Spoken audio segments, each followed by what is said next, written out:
アセンブル水ケア After a year on the road, I thought I'd get tired of traveling.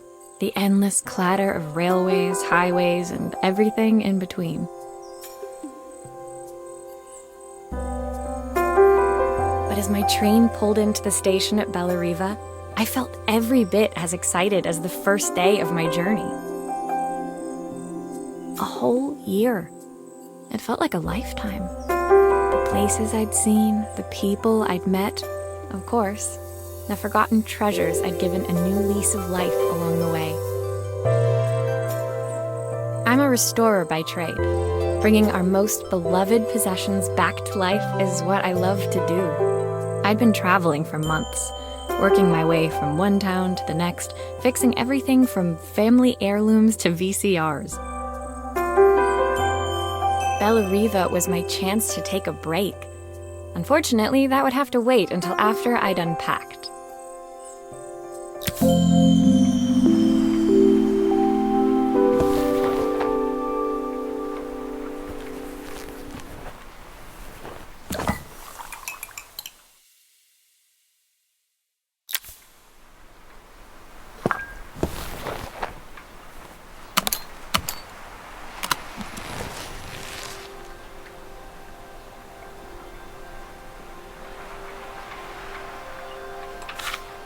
My parents took this after I made my first repair.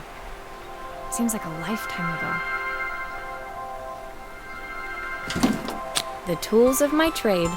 No hope of restoring things without these.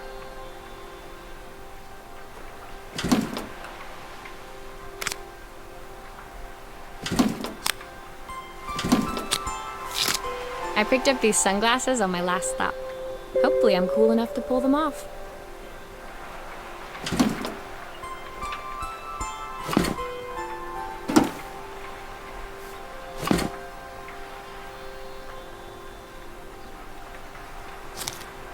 Who doesn't love a scrunchie? Practical and stylish. My passport. Not many blank pages left now. I saw a guitarist wearing these at a show once. Rock and roll repairwoman, at your service. Looking forward to taking more close-ups of my fingers with this. My favorite overalls. These will never go out of style.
I'll hand these out once I'm settled in. Fingers crossed they get me some work.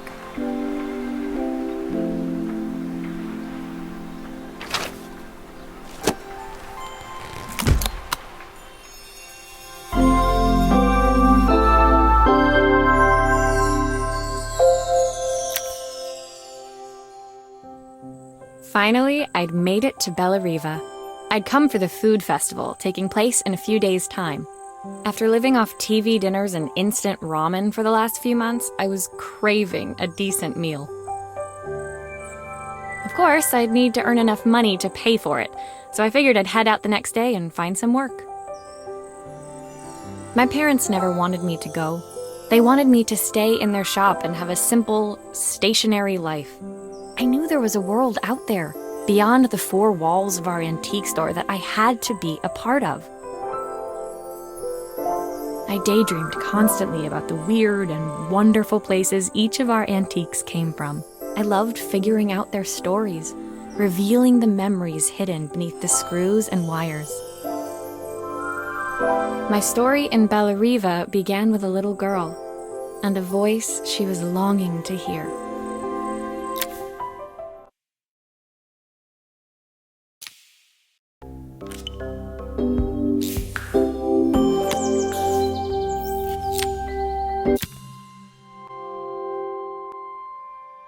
It was my first morning in Bellariva, and I couldn't wait to leave my hotel and explore. It was a quiet town, its streets and alleyways basking peacefully in the hot morning sun. In the main square, meanwhile, preparations were underway for the festival in a few days' time. As I handed out my flyers, I wondered what the people of Bellariva would need me to fix. So far, everything here seemed perfect. I was starting to worry I'd made a mistake when I felt someone tapping me on the back. Hi, I'm Izzy. Do you know how to fix things? It was a little girl, maybe 7 years old, who must have gotten hold of one of my flyers. She rummaged around in her backpack until she hauled out a battered red cassette deck. My tape is broken and I can't make it work anymore. I tried to fix it myself, but there's this metal thing in the way. Can you try?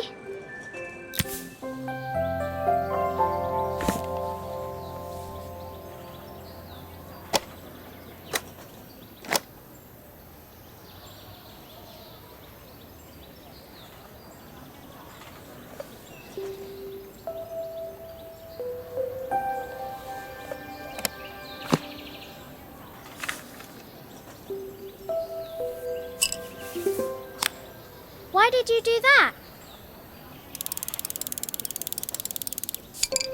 How did you do that? I didn't see.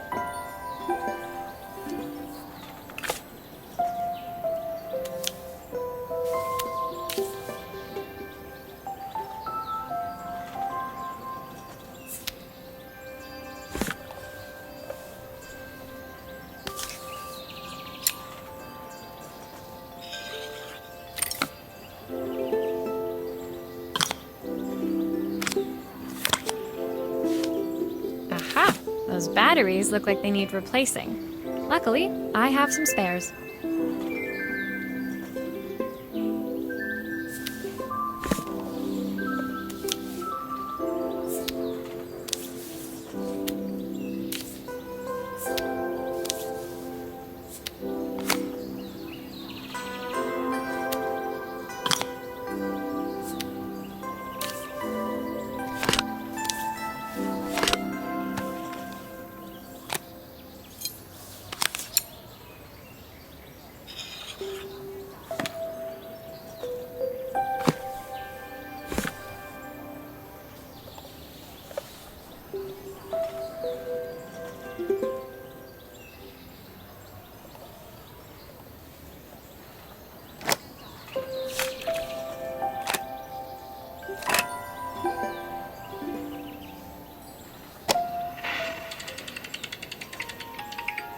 Will you dream a dream for me?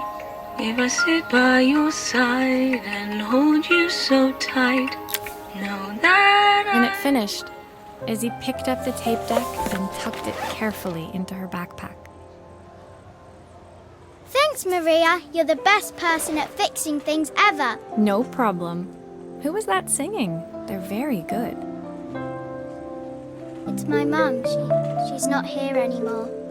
Izzy trailed off. It was the kind of silence a cassette tape would never be enough to fill. When Izzy's friends called for her, she dug deep into her pockets, looking for something to pay me with. Eventually, she produced a grand total of a stick of gum, 3 mismatched buttons, and a yo-yo. I usually preferred a check, but Izzy looked so serious, I wrote out a full receipt. She seemed like a happy kid, but beneath it all, part of her life had been shattered. A part I wouldn't be able to fix.